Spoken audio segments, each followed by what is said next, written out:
You're listening to New Retirement Radio, brought to you by the team at Prout Financial Design. Hello, I'm your host, Certified Financial Planner, Dennis Prout. I'm Heidi Cartwright, Financial Advisor and RICP. Advisors associated with Prout Financial Design may be either 1. Registered representatives with and securities offered through LPL Financial, member FINRA SIPC, and investment advisor representatives of Integrated Partners, a registered investment advisor, or 2. Solely investment advisor representatives of Integrated Partners, a registered investment advisor and not affiliated with LPL Financial. Investment advice offered through Integrated Partners, a registered investment advisor. Integrated Partners and Prout Financial Design are separate entities from LPL Financial. Dennis Prout and Nathan Prout are solely investment advisor representatives of Integrated Partners and are not affiliated with LPL Financial. The opinions voiced in this show program are for general information only and are not intended to provide specific advice or recommendations for any individual. To determine which strategies or investments may be suitable for you, consult the appropriately qualified professional before making a decision. All right, WTCM News Talk 580. It's Thursday, time for New Retirement Radio on WTCM with Prout Financial Design. Now, just entering the studio. Good morning. Late, we have a demerit for Mr. Dennis Prout. Good morning, sir. It's great to be here. Thank you. Thank you, Ron. Whoa. Well, we had a little bit of a snafu here this morning on the way here, but all's well. All right. And no accidents except on the sound system there. Got it. A little coffee spill. We're good. All right, we're all in the studio. Dennis Prout is here along with Heidi Cartwright from Prout Financial Design, Beth Shire, all gathered together to talk about your retirement. You bet. You bet. It's great to be here. Thanks, Ron, for covering for me there so well. Well, if you do have a question of a financial nature, please call or text us, if you would, at 231 area code 947-0023, 947-0023. Text there or call there. So the name of today's show, inflation or unemployment, which is it going to be? Which is it going to be? And so the key component of that is an article that we have from Capital Group. From Capital Group, thank you. And they had a great piece of information here in regards to why they think that inflation is really not a concern that they ought to be, that they're thinking, that the Fed is thinking about, that it's going to be more related to unemployment. And this is a great article from Tom Hollenberg, Jared Franz, and Charles Elwine, and Jody Johnson. It took 4 of them to write this. Imagine. Must be good. Mm-hmm.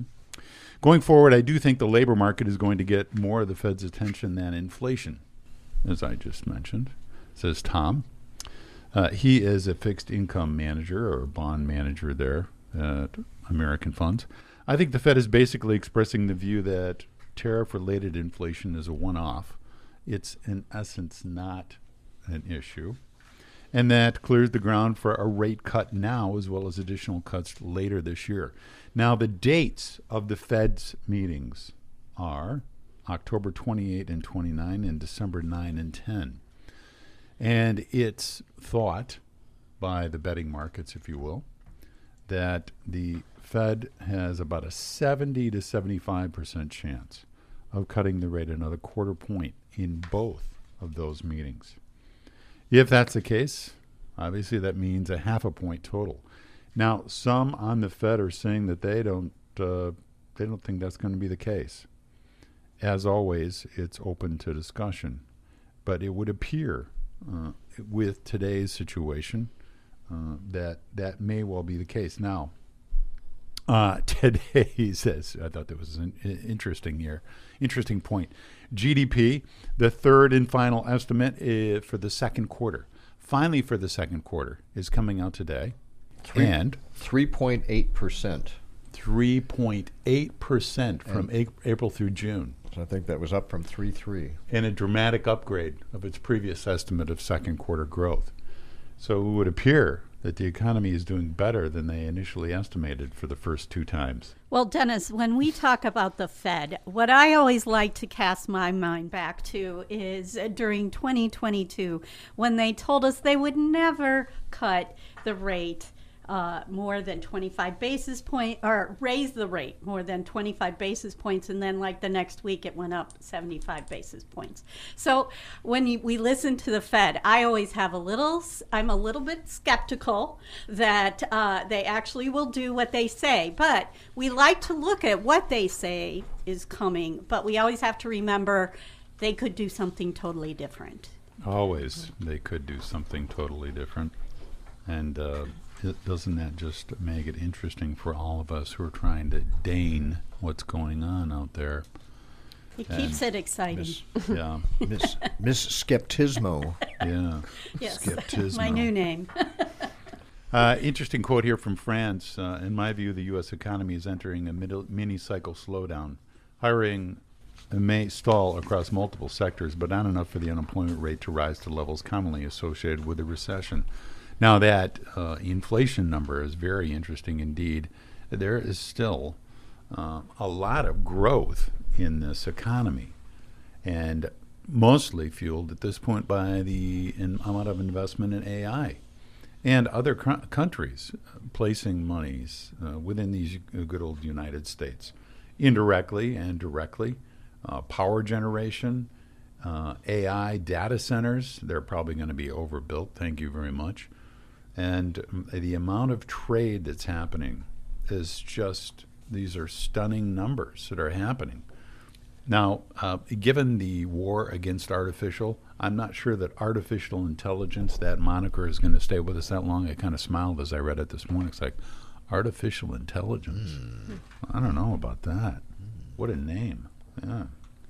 So does unemployment rate go up, or does employment slow based on productivity? Like, in other words, if we can get more done with fewer people because of technology, it's almost like a two-bladed sword, it sounds like. It is a double-edged sword. Double-edged, thank you. Yes, you bet, Ron. And that has been a theory that we would start to see that, but also that we would start to see that at the beginning of this year in terms of more hiring because of the demand for additional employees.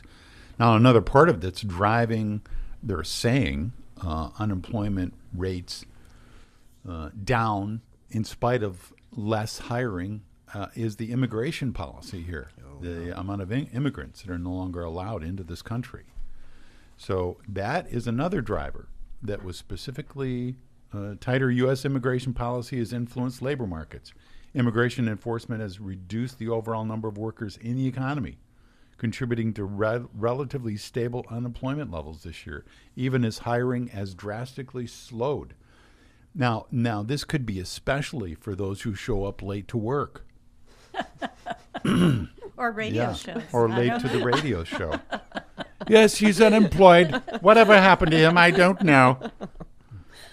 Yes, indeed. With Wednesday's rate cut, the U.S. federal funds rate now sits at a range of 4 to 4.25%. Does that mean anything? Yes, it means that rates are declining. Specifically, if you're wanting to borrow money and or you're a saver, you're going to notice that your CD rates are steadily declining, where before you might have gotten 4, for instance. Now you're having to beg for 3.25. They are coming down. They are. We're seeing that directly. Mm-hmm. Rates could further boost U.S. markets.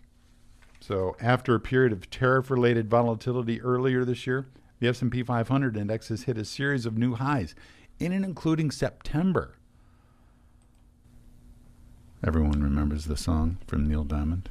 Mm-hmm. Yes, that's a good one. September moon. So September has been up about 4% on the S&P 500. So, I mean, that, not a bad month at all, especially because we're just a little over 3 weeks into the year. Maintaining a balanced portfolio. Now, the final piece of good information, I think, from this article. The ongoing uncertainty around global trade policy, inflation, employment, economic growth, and other market forces. Whew, that's a lot of uncertainty.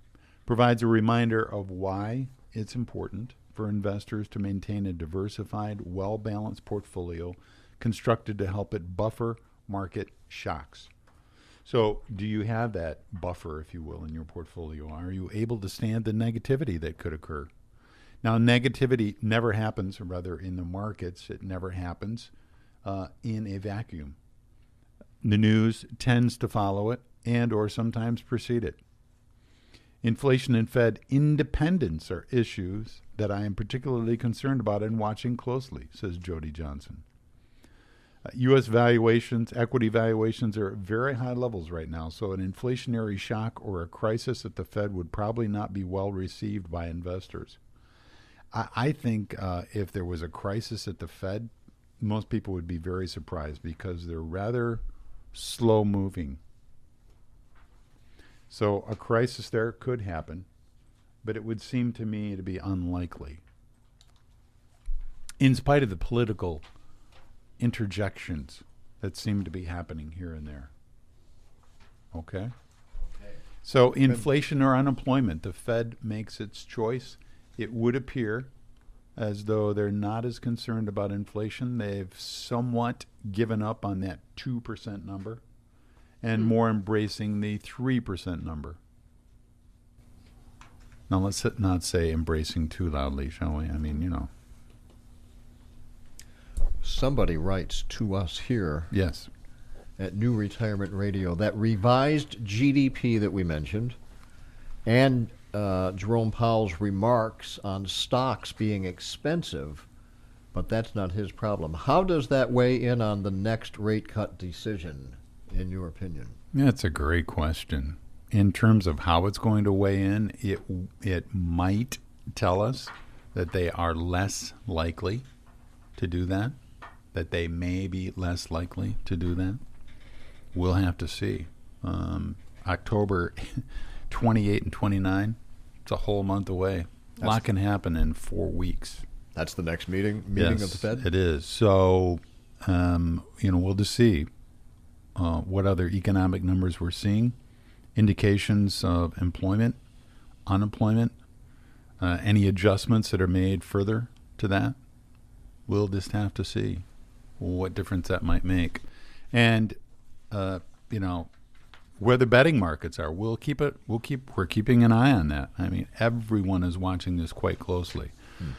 What's interesting is that markets are at an all-time high right now.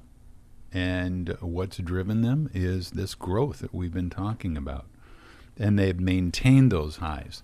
These are not just short-term anomalies, if you will. They've been going on for some time here.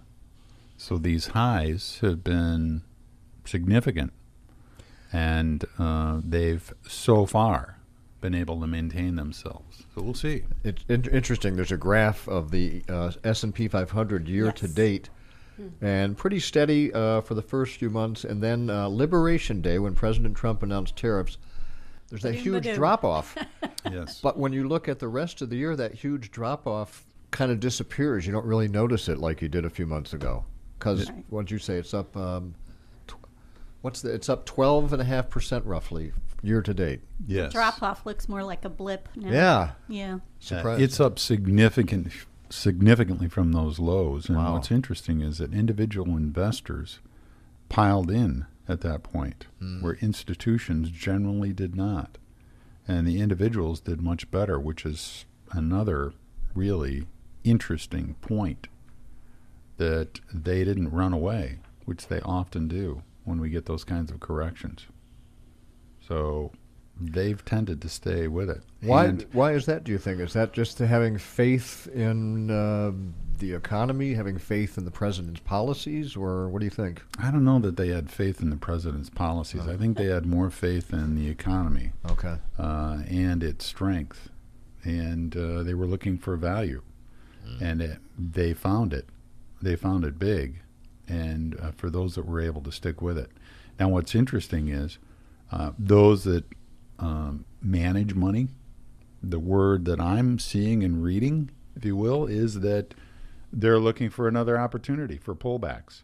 There are several companies that many money managers are following closely and they're hoping for a pullback so that they can buy. So they see significant opportunity still in the markets and in any kind of discount that they might get in current prices. So that, I think, is a good sign.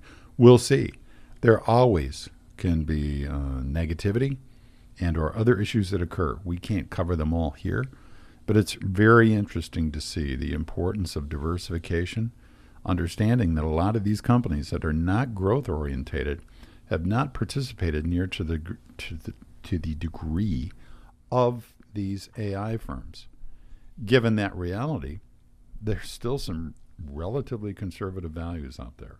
I was showing Heidi and Beth here this morning on some of those conservative ratios. So it's compelling to diversification and the importance of being able to stick with the program. So what did the impact of a government shutdown might mean for stocks? Heidi's got some great stats on this. Hit it, Heidi, please. All right, so this is an article that comes to us from Kiplinger by Dan Burrows. And this is something that we're hearing about in the news every day, right? So the federal government shutdowns aren't bad for stocks, at least historically speaking. Although the market hates the threat of a federal government shutdown, an outcome that looks increasingly possible, the S&P 500's performance during past shutdowns has been pretty good. If our latest brush with a government shutdown seems particularly irksome? Mm-hmm. Is that the right word? Mm-hmm. Okay. It may be because markets are trading at record levels and rich valuations, just as Dennis was talking about, despite the effects of tariffs, sticky inflation, and a soft labor market. No one wants dysfunction in Washington to mess with the success that the market is having right now. After all, September is historically the worst month for stocks, and yet the market didn't get the memo this year. The S&P 500 was up more than 3% through the first 3 weeks of the month, continuing its remarkable 33% rally off the April low. So that's part of that graph we were talking about in the first segment, is the market has been going up since that low in April. Yeah, significantly. You bet. So the Federal Reserve's rate cut and forecasts for additional reductions later this year and in 2026 are boosting the bull market as its optimism over the upcoming earnings season. So there have been 22 government shutdowns since 1976, but only on 4 occasions were operations affected for more than 1 business day. Okay, one moment. Ron, did you realize that there were 22 shutdowns? I did not know that. I was surprised at that number as well. Mm-hmm. Well, I like the part where only 4 lasted more than 1 day. That leaves us with only 4 true shutdowns. The last one occurring late 2018 into early 2019. It's tough to remember now, but the S&P 500 returned 10.3% during the 35-day shutdown of 2018 and 2019. So stocks also did fine during the extended shutdown of October 2013. In 2013, the government was shut down for 16 days during the first part of October. The S&P 500 had some down days, but overall, the equity market took all the political drama in stride with a 3.1% advance during those 16 days. Does anybody remember that happening in 2013? No. Me neither. No. Didn't seem to have a whole lot of impact on us here in northern Michigan, did it? What happens if we close it down longer? Will stocks go up even more? I know. You're like, wait a minute. So past government shutdowns, the S&P 500 rose 55% of the time, generating an average return of 0.3%, according to the data from the Carson Group. It was a party in the stock market when the government shut down is what it sounds like. Even better, 12 months after the end of the shutdown, the S&P 500 was higher 86% of the time, with an average return of 12.7%. Those are some nice, healthy numbers, Dennis. I'm just thinking of that old Dick Van Dyke song, which I had already brought up with these guys. The Fidelity Fiduciary Bank. You know, it pays to save. That's all we can say. It's even Dick Van Dyke. Yeah. In, what is that from? The That's Fidelity. from Mary Poppins. Mary Poppins. Mary Poppins. Mary. Mm-hmm. So the good news is history says shutdowns have little or no effect on stock. Most shutdowns last only a few days, so just enough to get in the headlines, and then it's over just as quickly. While past performance is no guarantee of future results, the record for stocks in government shutdowns is almost encouraging, they say. And they end with, when the last federal government shutdown ended in 2019, the S&P 500 went on to return over almost 24% over the next 12 months. There are probably plenty of market participants who would take that deal again. Not that it will happen. Right. Yes. Yes. I just added that. Just covering for compliance. Thank you. Did we have a question? Well, someone said they're more concerned about the state of Michigan government shutdown, which is also a threat at the end of the month. They say, if state park campgrounds are closed, we have camping reservations for Harvest Festival in the state park October 2 through 4. Oh, boy. Oh, So that's a legitimate concern there. yes, it is. It is. That would be sad to have Let's to hope miss they are that. able to work that through. Yes, we Too shall many see. good things that can be going on outdoors these days. So even I in have the a fall. follow-up article, Dennis. Yes. So this is an article that comes to us from the Wall Street Journal, and this impacts people who are over age 50 who take the catch-up contributions in their employer plan, like the 401k or the 403b. In essence, they're putting in over, 25,000 or so in their 401k plan. So for those who are putting in significant amounts in their 401ks and do what's called a catch-up contribution, not to be confused with your hot dog there. Never put ketchup on a hot catch dog. Colleen will tell you that. Really? Oh.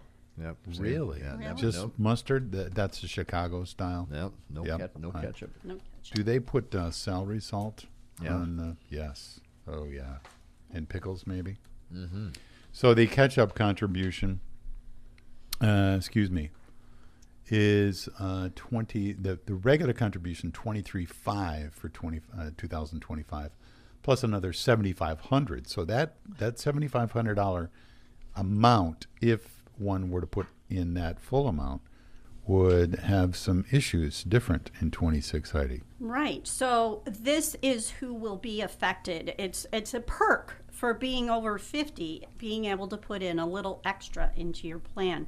But starting next year, the extra catch-up contributions for those over 50, the workers who put money in their 401ks will have to go into their accounts on an after-tax basis instead of a pre-tax basis. Like right now, you can decide when you put in your contribution, do I want to put it in the traditional method where it lowers my income for the year, or do I want to put it in after tax, or we talk about that as the Roth option, where it doesn't affect your income that you report on your income tax, and it goes into that Roth and earns tax-free from there. Yeah. So as you draw it from that Roth account, supposedly at retirement, it comes out tax-free.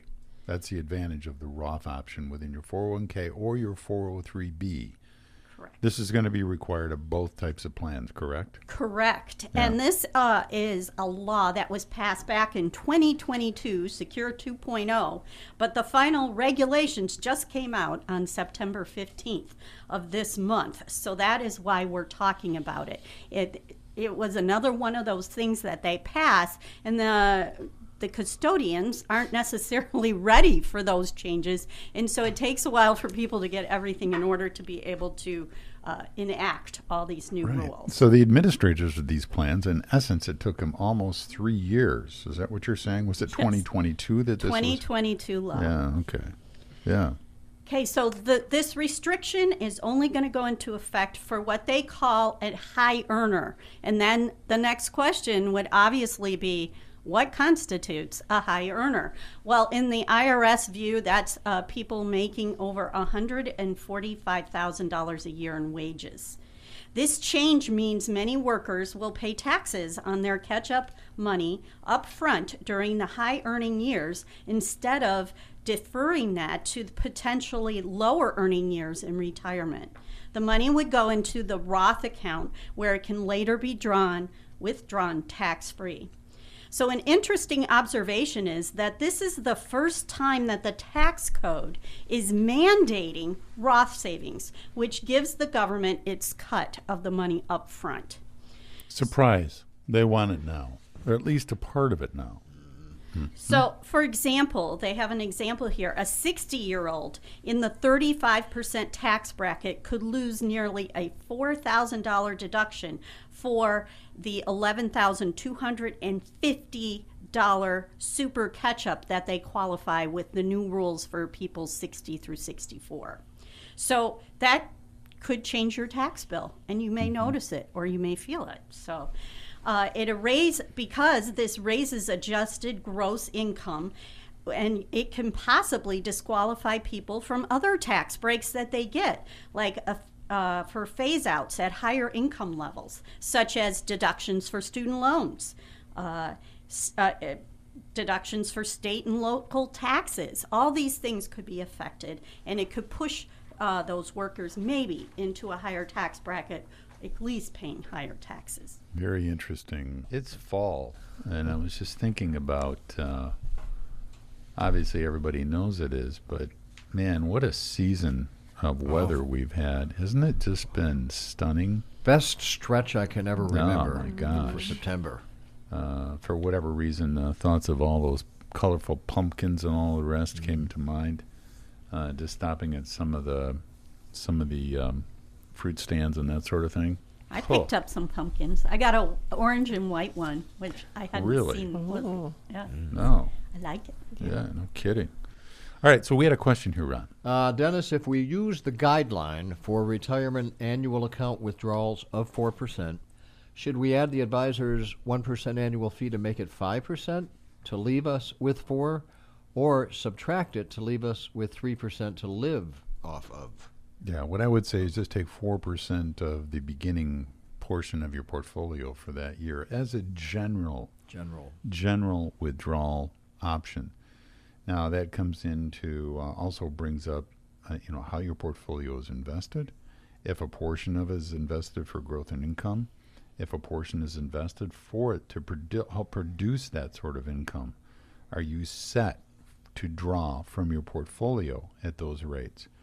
And or do you need to draw more, given that you're young, and you may need some more because you're not drawing Social Security. You see, Ron, these questions could be so simple, but they're really not, are they? No, they're not. No, but it differs. Obviously, you have a lot of clients. It probably differs. Yes, I mean, somebody that's doesn't. right. It's not going to be for somebody 4% every year we take, and that's it. It might be could be none taken out some years, or higher some years, right? Right. You bring a great point, Ron, because some just want to see it grow, to let it grow for the next generation. If that's the case, then you'll probably want to invest it differently as well. And something we do for our clients as they're getting ready for retirement, we prepare an income plan, which tells our clients, this year, before you start drawing Social Security, we're going to take this out. When that clicks in, we're going to lower this. We're going to add more here. So we go through every year and show them how that is going to work and how it works with their portfolio and the draw that's going to come based on when they're retiring, if they have Medicare yet, if they're waiting for Medicare age, all these different things. There's so many different triggers that are going to affect that number of what you need to take out of the portfolio. That to me is when it gets fun, when you actually get into the planning part of it, and you can say, given a relatively normal world, we can't guarantee everything, but are you going to have enough? And given a spending plan, Here's where you're going to be taking it from. Here's what we've got to schedule that. Does this make sense? You know, those kinds of conversations as we go through. So we can help map it out. I know maps are an old-fashioned sort of thing. But at our office, we can still do maps. Yeah, and every story is very individual, and that's kind of where the fun comes in for you guys. You know, you get to look, get to meet people, know their goals and different things like that instead of a strategy that works for them. So it's important to talk to somebody that knows how to navigate these waters instead of a strategy for you. So. Every income plan is unique to that individual or couple. We sure do it for is. each one. Yep. Going to depend on what other assets are going to come into play as well. I talked to a longtime client this morning, and I said, you basically want to grow this, right? For the next generation. Oh yeah, that's what I want to do, Dennis. So it was just fun to hear that from him again. All right, Beth. Yes. You've got some very interesting stats on Impact 100. Tell us. I do, yes. So a group of us ladies from Prout went to the annual Impact 100 dinner on Tuesday night, and it was just great. It was so great to be in a room with all these wonderful women who just kind of come together, network, and have a desire to grow, build the community around them. And there are chapters all over the United States with Impact 100. The one in Traverse City, how many are there in this chapter here? There are 340 something, I believe. Okay. I'm not entirely sure. 340 odd, whatever that number is. Huge. Yeah. Yes, and they are looking for 2026 membership. So if you are interested, you can go on their website and sign up to become a member. It's a really great organization. So we did go to the annual dinner on Tuesday night, and we were able to hear from 5 different applicants who are applied for this grant. It's $116,000 grant, right? A piece. And there were 3 grants that we gave out. There were 3 awarded, and the winners in no particular order were the Goodwill Northern Michigan's Food Rescue, and they wanted to.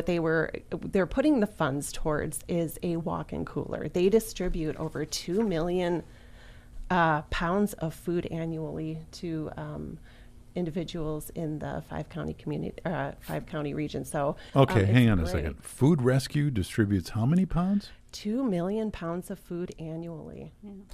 And that's radical, isn't it? Yes. I was in the grocery store the other day looking at meat and cuts of beef and everything. Sure. I thought, what are the chances all of this is going to sell, right? How can they predict? Well, what they don't sell, they give to Food Rescue, before its expiration date. Yeah.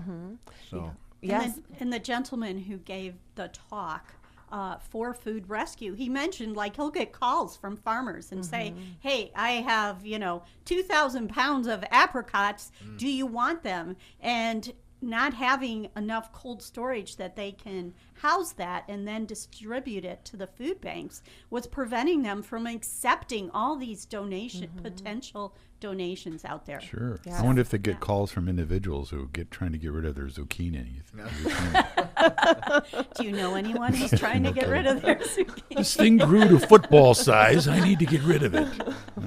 All right, go ahead, Beth. So please. that was great. And then another one of the people that won the grant were the Women's Resource Center, and they are putting these funds towards a transition home. They have one large home, and I can't remember how many individuals they're able to house. I think it was 12. But one of the things that the women that utilize this home, they very thankful, very grateful, but said that they would really like kind of a space to be able to step away from everyone and spend time with their children, more family time. So they're using those funds to create studio apartments in this transition home. So these families, these women and children will have a place, a private place to do homework, just kind of reconnect as a family. So that was absolutely fantastic, I think. Cool. Now, hang on a second. Now, the application process, Heidi, is really quite thorough in terms of the finances of these organizations. They're reviewed completely by a group there, correct? By the Finance Committee, which I happen to take part in. Yes. So yes, that's true, Dennis. We get they have training for all of the charities that want to go for a grant, and they train them on how to fill out all the paperwork and all the submissions.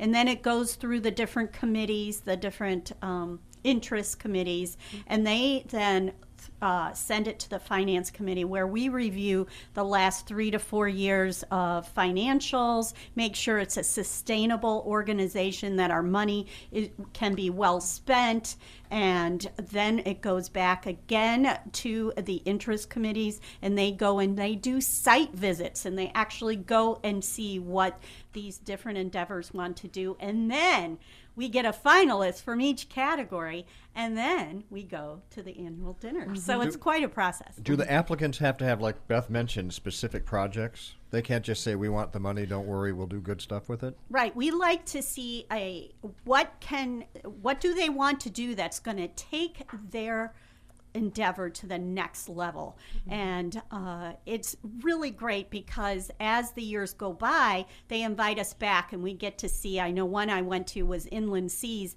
and we outfitted a ship for use, and we were able to go and visit it and see the result of our invested funds. And it makes you feel great that you can do something so big.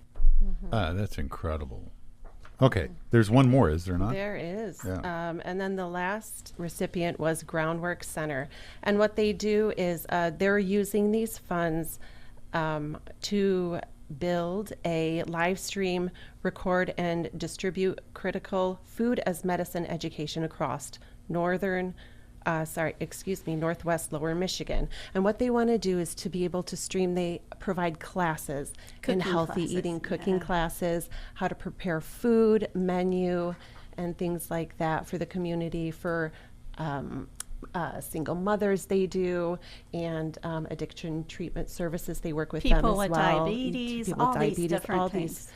People that could use a little bit more education in food preparation, healthy eating, and food as medicine. Just what you bring into your body is kind of what how it operates. So being able to offer those classes online, live stream them, and different things like that. It's been interesting, the number of articles I've seen on what they're finding out about fake foods, if you will, and how they contribute to being overweight, less energy, and more as a part of being overweight. Also, they help generate appetite. So better cooking and better, healthier foods can all help take care of some of those issues. I think that's great. So it's called the Groundwork Center, Teaching Kitchen, Regional Broadcast Hub. What a great idea. Right. So there's some really original thinking going behind the scenes on these proposals. Yep.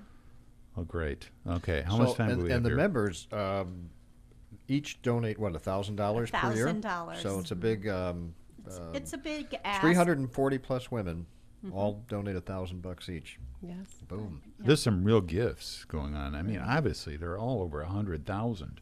So are they going to try to get to 400 this year? Is that That's the goal? the goal. Ooh. So I Alright. hope we can get there. And actually, we had Wendy Steele, the founder of Impact 100, on our show way back in 2017 when the chapter first opened here in Traverse City. And That's the Traverse amazing. City chapter has awarded over $2 million. Hello. Yeah. Yeah. So Incredible. Great. I think any charitable organization would be really pleased with those kinds of results for the last, 8 years then, since 17. Just incredible. Now, Impact 100 meant 100 women. So to triple that and possibly quadruple that in the future, I say you ladies go. That is just rock and roll. women getting things done. That's right. Absolutely. Absolutely. We like it. All right, Beth, you've got a couple more stats. Oh, Yeah. yes, I do. I have one. I think Ron mentioned it earlier, but for those of you that missed it, the mobile gaming company ARB Interactive, which acquired Publishers Clearinghouse out of bankruptcy in July, will not be paying its winners, that is insane. Publishers Clearinghouse owes an estimated $26 million in prizes to past winners. Wow. Wow. Yeah. So that's if you Yes. decided Almost. to take so much per year as a prize. Should have taken the lump sum, my Yes. friend. Wow. Take the Right? lump sum. Ouch. Yeah. There's something to learn about that, eh? Yeah. All right, that'll do it. Prout Financial Design New Retirement Radio. Thursdays live on WTCM 10 to 11. Repeat Saturdays at 9. Check out the website, proutfinancialdesign.com.